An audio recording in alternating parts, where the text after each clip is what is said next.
हम्म, कल्पना कीजिए एक ऐसी महारेस की हम्म। जिसमें लगभग 30 करोड़ धावक एक साथ दौड़ रहे हैं। हम्म। और इस रेस में कोई सिल्वर या ब्रॉन्ज मेडल नहीं है, कोई सांत्वना पुरस्कार भी नहीं है। बिल्कुल नहीं। यहाँ जीत का मतलब है एक बिल्कुल नए जीवन की शुरुआत, हम्म। और हारने का सीधा सा अर्थ है पूर्ण जैविक विनाश। मतलब कोई भी धावक वापस नहीं लौटने वाला। हाँ, ये शायद प्रकृति की सबसे क्रूर लेकिन सच कहूं तो सबसे शानदार और सटीक प्रतियोगिता है। बिल्कुल। हम अक्सर जीवन की शुरुआत को उन शांत स्थिर चित्रों की तरह देखते हैं ना, हाँ, वो डायग्राम्स जहाँ सब कुछ एकदम। जहां एक गोल आकार की कोशिका के पास एक छोटी सी कोशिका पहुंचती है और बस सब कुछ बहुत ही शांति से हो जाता है। ठीक है, तो आइए इसे गहराई से समझते हैं। क्योंकि जब हम इस प्रक्रिया यानी निषेचन या फर्टिलाइजेशन की असली दुनिया में कदम रखते हैं, तो वो किताबी शांति पूरी तरह से गायब हो जाती है। एकदम गायब हो जाती है। तो आज के इस गहन विश्लेषण में हमारे पास जो स्रोत हैं, जो विस्तृत वैज्ञानिक नोट्स हैं, उनके आधार पर हम मेल और फीमेल गैमेट्स यानी स्पर्म और एग के उस अभूतपूर्व मिलन को डिकोड करने वाले हैं, जो अंततः एक जाइगोट का निर्माण करता है। और हमारा उद्देश्य यहाँ सिर्फ ये गिनाना नहीं है कि इस प्रक्रिया में कौन कौन से हिस्से शामिल हैं, सही कहा। बल्कि हम उन सूक्ष्म तंत्रों, उस रासायनिक युद्ध और उस बेदाग टाइमिंग को समझने वाले हैं जो इस पूरी घटना को किसी high stakes science fiction thriller से भी ज्यादा रोमांचक बनाते हैं। और अगर हम इसे व्यापक संदर्भ से जोड़कर देखें तो ये समझना इसलिए भी बहुत महत्वपूर्ण है क्योंकि ये पूरी प्रक्रिया केवल दो कोशिकाओं का आपस में टकराना भर नहीं है। ये अरबों सालों के एवोल्यूशन द्वारा तैयार किया गया एक ऐसा क्रमबद्ध रासायनिक और जैविक घटनाक्रम है जहां 1 मिलीसेकंड, सिर्फ 1 मिलीसेकंड, हाँ, सिर्फ 1 मिलीसेकंड की देरी या एक मॉलिक्यूल की कमी पूरी प्रक्रिया को हमेशा के लिए रोक सकती है। बाप रे। तो चलिए सीधे उस रणभूमि में उतरते हैं। इस पूरी महारेस का जो गंतव्य है वो फीमेल रिप्रोडक्टिव ट्रैक्ट के अंदर फेलोपियन नलिका का एक विशिष्ट हिस्सा है, जिसे एम्प्यूला कहते हैं। Right, ampulla. असली एक्शन यही होता है। लेकिन जो चीज मुझे सबसे ज्यादा सोचने पर मजबूर करती है वो है इस रेस का इसका स्केल। हाँ। मतलब अगर हम आंकड़ों को देखें तो केवल 1 मिलीलीटर वीर्य में लगभग 100 मिलियन यानी 10 करोड़ स्पर्म होते हैं। बहुत बड़ी संख्या है। और एक बार के स्खलन में लगभग 2 से 3 मिलीलीटर वीर्य मौजूद होता है। मतलब हम 200 से 300 मिलियन धावकों की बात कर रहे हैं। बिल्कुल। और ये संख्या अपने आप में एक बहुत बड़ी कहानी कहती है। हाँ, और मेरी उलझन भी इसी संख्या को लेकर है। मेरा मतलब है, अगर एवोल्यूशन इतना ही स्मार्ट और एफिशिएंट है तो ये ऊर्जा की इतनी बड़ी बर्बादी क्यों कर रहा है? जब एम्प्यूला में मौजूद अंडे के साथ फ्यूज होने के लिए सिर्फ और सिर्फ एक ही स्पर्म की आवश्यकता है, तो प्रकृति 300 मिलियन की एक पूरी फौज क्यों भेज रही है? ये तो ऐसा हुआ कि आपको एक कील ठोकनी है और आप पूरा का पूरा हथियारों का कारखाना वहां भेज दें। मैं समझ सकती हूँ कि ये ऐसा क्यों लगता है, लेकिन ये ऊर्जा की बर्बादी बिल्कुल नहीं है। अच्छा। दरअसल ये एक बहुत ही आवश्यक और सोची समझी जैविक रणनीति है। अगर हम इसे उस सूक्ष्म स्तर पर जाकर देखें तो फीमेल रिप्रोडक्टिव ट्रैक्ट कोई सीधा और आसान हाईवे नहीं है। स्पर्म के लिए ये एक बेहद खतरनाक, एसिडिक और बाधाओं से भरा हुआ भूल भुलैया है। एक भूल भुलैया? हाँ, ये ऐसा है जैसे बिना किसी नक्शे के एक अनजान और बेहद विपरीत परिस्थितियों वाले महाद्वीप को पार करना। तो आप कह रहे हैं कि ये एक तरह का एलिमिनेशन राउंड है? बिल्कुल, यही सही शब्द है। मादा का जो प्रतिरोधक तंत्र होता है, जो इम्यून सिस्टम है, वो इन स्पर्म्स को एक बाहरी घुसपैठिए की तरह देखता है। अच्छा, तो वो उन पर हमला करता है? जी हाँ, वो उन पर हमला करता है। इसके अलावा कई रासायनिक और भौतिक बाधाएं भी होती हैं, जैसे कि म्यूकस का बहाव और सिलिया की उल्टी गति, जो लगातार इन धावकों को पीछे धकेलती रहती है।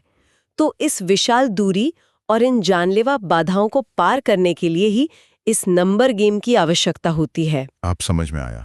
300 मिलियन से शुरू हुई ये रेस एम्प्यूला तक पहुंचते पहुंचते केवल कुछ 100 या 1000, सबसे स्वस्थ, सबसे मजबूत और सबसे फिट स्पर्म्स तक सिमट जाती है। वाओ, ये सर्वाइवल ऑफ द फिटेस्ट का सबसे शुद्ध उदाहरण है। ये सच में मतलब ये सच में एक फिल्ट्रेशन सिस्टम की तरह है। हाँ, और जो कुछ 100 हवा के एम्पुला तक पहुंचने में कामयाब हो भी जाते हैं, उनके सामने एक और दिलचस्प विरोधाभास खड़ा होता है। आकार का अंदर। बिल्कुल, आकार का अंतर। स्पर्म बहुत ही सूक्ष्म, एक सुव्यवस्थित मशीन की तरह होता है, जबकि उसके मुकाबले अंडा आकार में मतलब विशाल होता है। यहाँ हमें जैविक श्रम विभाजन का, जिसे बायोलॉजिकल डिवीजन ऑफ लेबर कहते हैं, उसका एक बेहतरीन नमूना देखने को मिलता है। वो कैसे?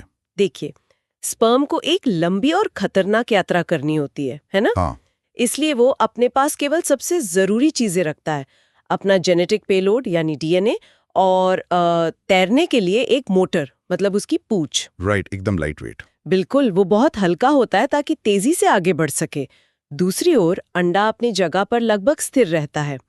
उसका आकार इसलिए विशाल होता है क्योंकि वो एक तरह का संसाधन बैंक है। अच्छा, निषेचन के बाद जब कोशिका विभाजन शुरू होगा तो शुरुआती विकास के लिए आवश्यक सारा पोषण, सारी ऊर्जा और मशीनरी वो सब उस अंडे के भीतर ही मौजूद होनी चाहिए। एकदम सही। और ये दोनों जब आमने सामने होते हैं तो ये सिर्फ एक फिजिकल टक्कर नहीं होती। हमारे स्रोत बताते हैं कि दोनों की सतह पर विशिष्ट प्रोटीन उपस्थित होते हैं। सही कहा। ये सतह के प्रोटीन एक तरह के एन्क्रिप्टेड पहचान प्रणाली हैं। एन्क्रिप्टेड पहचान प्रणाली। हाँ, जैसे एक बहुत ही जटिल डिजिटल लॉक के लिए एक विशिष्ट पासवर्ड की जरूरत होती है ना? बिल्कुल। ये वही काम करता है। ये सुनिश्चित करता है कि केवल समान प्रजाति का स्पर्म ही अंडे के साथ जुड़ सके। अच्छा, तो ये एक फिल्टर है। हाँ, ये एक और सुरक्षा परत है ताकि कोई गलत क्रॉस प्रजाति का निषेचन ना हो जाए। यहाँ ये बात सच में बहुत दिलचस्प हो जाती है, क्योंकि पासवर्ड मैच होने के बाद भी दरवाजा अपने आप नहीं खुलता। आपको दीवार तोड़नी पड़ती है। अंडे के चारों ओर एक बहुत ही मजबूत सुरक्षा कवच होता है, एक झिल्ली जिसे कोरोना रेडियाटा कहते हैं। और ये कोई ऐसी दीवार नहीं है जिसे सिर्फ धक्का मार के गिराया जा सके। तो स्पर्म इसे पार कैसे करता है? ये बहुत ही शानदार प्रक्रिया है। इसके लिए स्पर्म के सिर के आगे, उसके हेड के आगे एक खास हिस्सा होता है जिसे एक्रोसोम कहते हैं।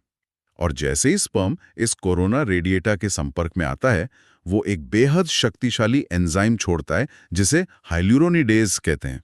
और ये एंजाइम इस पूरी प्रक्रिया का एक तरह से मास्टर स्ट्रोक है। बिल्कुल। कोरोना रेडिएटा की कोशिकाएं हाइल्यूरोनिक एसिड के जरिए आपस में चिपकी होती हैं, जैसे ईंटें सीमेंट से चिपकी होती हैं, और ये हाइल्यूरोनिडेज एंजाइम उस सीमेंट को घोल देता है। मैं तो इसे एक बायोलॉजिकल ब्रेचिंग चार्ज या ताला तोड़ने वाले टूल की तरह देख रहा हूँ। मतलब स्पर्म दीवार तक पहुंचता है, अपना रासायनिक बम लगाता है और सुरक्षा दीवार को पिघलाकर अपने लिए रास्ता बनाता है। बिल्कुल ऐसा ही होता है। लेकिन मेरे लिए इस पूरी कहानी का सबसे बड़ा माइंड ब्लोइंग पल वो है जो इस दीवार के टूटने के ठीक बाद होता है। यहाँ सबसे आकर्षक बात यह है कि आप कॉर्टिकल अभिक्रिया की बात कर रहे हैं। बिल्कुल। मतलब जैसे ही वो पहला विजेता स्पर्म अंडे की प्लाज्मा मेम्ब्रेन को छूता है और अंदर घुसने लगता है, अंडा तुरंत एक नई अभेद्य दीवार खड़ी कर देता है। एकदम तुरंत। अंडे और स्पर्म की प्लाज्मा मेम्ब्रेन मिलकर निषेचन झिल्ली का निर्माण करती हैं। मतलब जो अंडा अभी तक 300 मिलियन स्पर्म्स का इंतजार कर रहा था, वो एक के अंदर जाते ही बाकी बचे हुए सभी योग्य धावकों के मुंह पर दरवाजा हमेशा के लिए बंद कर देता है। और मैं बता दूं, ये दरवाजा बंद होने की प्रक्रिया कोई धीमी गति से होने वाला काम नहीं है। ये मिली सेकेंड्स में होता है। वाओ, मिली सेकेंड्स। हाँ, जैसे ही पहला स्पर्म मेम्ब्रेन के साथ फ्यूज होता है, ये अंडे की सतह पर एक कैल्शियम आयन की लहर पैदा करता है।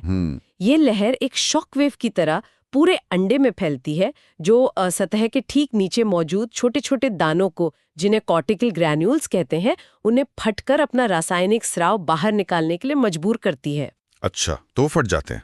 हाँ, और ये स्राव बाहरी परत को तुरंत एक कठोर शील्ड में बदल देता है। लेकिन मेरी एक थ्योरी है, या यूं कहें कि एक सवाल है जो मुझे परेशान कर रहा है। पूछिए। कितनी हड़बड़ी क्यों है?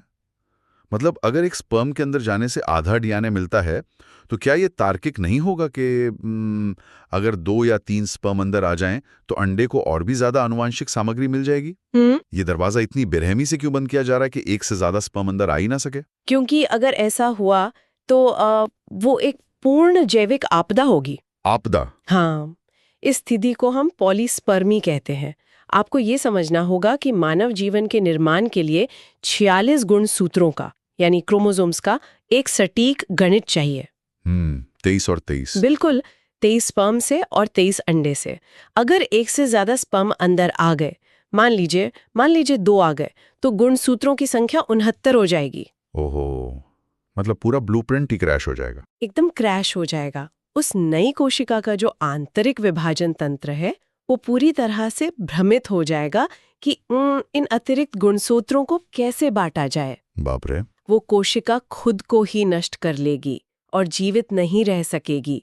इसलिए प्रकृति इस पॉलीस्पर्मी को रोकने के लिए कोई कसर नहीं छोड़ती। हाँ। कॉर्टिकल अभिक्रिया जीवन के अस्तित्व के लिए सबसे महत्वपूर्ण रक्षा तंत्रों में से एक है। क्या बात है। तो दरवाजा बंद हो चुका है, पॉलीस्पर्मी को ब्लॉक कर दिया गया है, बाहर खड़े बाकी धावकों का सफर उनका सफर वहीं खत्म हो गया। हाँ, वो वहीं खत्म हो जाते हैं। लेकिन असली ड्रामा अब अंडे के अंदर शुरू होता है। स्पर्म अब अंदर है और हमारे नोट्स में एक ऐसी प्रक्रिया का जिक्र है जिसने मेरा ध्यान पूरी तरह से खींच लिया। अच्छा। हाँ, अंडे के अंदर एक एग कोन नाम की संरचना बनती है जो स्पर्म को एक झटके के साथ एकदम झटके से अपने अंदर खींच लेती है। और जैसे ही स्पर्म अंदर प्रवेश करता है वो अचानक 180 डिग्री पर घूम जाता है। हाँ, ये एक बहुत ही बारीक लेकिन पूरी प्रक्रिया की दिशा तय करने वाली यांत्रिक गति है। लेकिन सवाल ये है कि ऐसा क्यों? मैं पहले इसे सिर्फ एक एक्शन मूवी के स्टंट की तरह इमेजिन कर रहा था जहां हीरो कांच तोड़कर अंदर आता है और हवा में 180 डिग्री का फ्लिप मारता है। हाँ, वो सुनने में वैसा ही लगता है। लेकिन जीव विज्ञान में कोई भी चीज सिर्फ कूल दिखने के लिए नहीं होती, राइट? स्पर्म पहले ही अंदर आ चुका है तो उसे 180 डिग्री फ्लिप करने की क्या जरूरत है? बहुत ही सटीक सवाल है और मैं समझाती हूँ।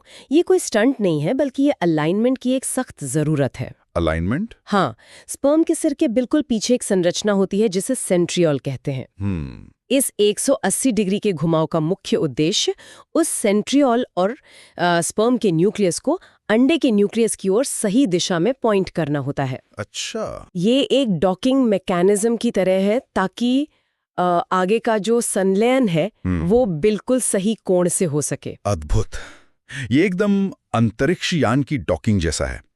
लेकिन इस दौरान अंडा खुद भी शांत नहीं बैठा है, राइट? बिल्कुल नहीं। स्पर्म का प्रवेश उसके लिए एक तरह के फायर अलार्म का काम करता है, क्योंकि इसी समय अंडे के भीतर रुकी हुई जो मियोसिस 2 या मैचुरेशन डिवीजन 2 की प्रक्रिया है वो अचानक पूरी होती है और इसके साथ ही एक बहुत बड़ा रासायनिक तूफान आता है। आप उस मेटाबॉलिक शिफ्ट की बात कर रहे हैं? हाँ, स्रोत बताते हैं कि अचानक अंडे की ऑक्सीजन के प्रति जो पारगम्यता है, परमिएबिलिटी, वो बहुत ज्यादा बढ़ जाती है। सही। और इतना ही नहीं, अंडे के साइटोप्लाज्म में हाइड्रोजन आयन की मात्रा भी तेजी से बढ़ने लगती है। मेरा दिमाग यहाँ ये समझने की कोशिश कर रहा है कि ये सब एक साथ क्यों हो रहा है।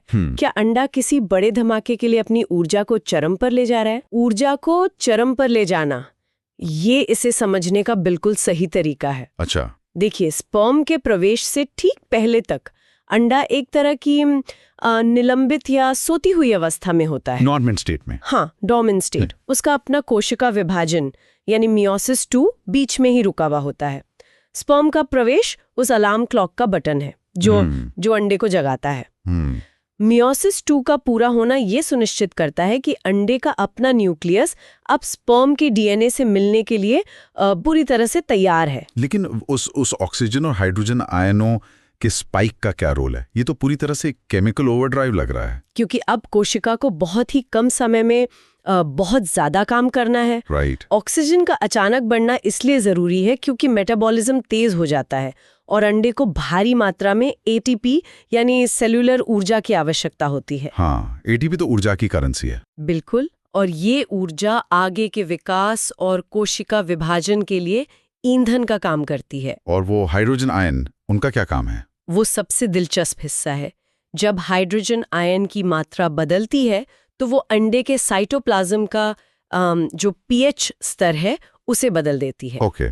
कोशिका का वातावरण थोड़ा सा क्षारीय हो जाता है, एल्कलाइन, और ये पीएच बदलाव एक मास्टर स्विच की तरह काम करता है। Master switch? हाँ, इस पीएच के बदलते ही अंडे के अंदर मौजूद प्रोटियोलाइटिक एंजाइम जो अब तक चुपचाप निष्क्रिय पड़े थे, अच्छा, वो सो रहे थे, हाँ, वो अचानक सक्रिय हो जाते हैं। तो ये एक चेन रिएक्शन है। मतलब स्पर्म का प्रवेश पीएच को बदलता है और पीएच एंजाइमों को चालू करता है। एकदम सही। और ये सक्रिय एंजाइम ही स्पर्म और अंडे के न्यूक्लियस के अंतिम संलयन के लिए बीच की सभी सूक्ष्म बाधाओं को दूर करते हैं। ये सभी रासायनिक और भौतिक परिवर्तन अंडे को निष्क्रिय अवस्था से निकालकर एक सक्रिय, ऊर्जा से भरपूर ज़ाइगोट इनबेटिंग में बदल देते हैं। वाह!